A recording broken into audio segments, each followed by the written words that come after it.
Syekh Abdul Salam bin Burhanuddin Tungkusi dikasih Guci Rumpong, Kecamatan Pekanbaru, Kabupaten Pidijaya. Oke, kita menuju ke dalam.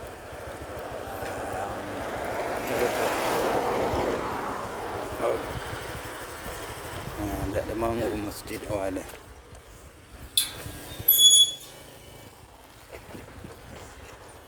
Sekarang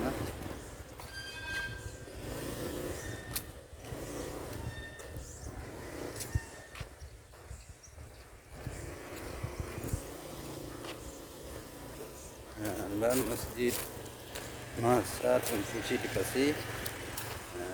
Sangat indah masjid Tempo dulu, keindahannya yang luar biasa.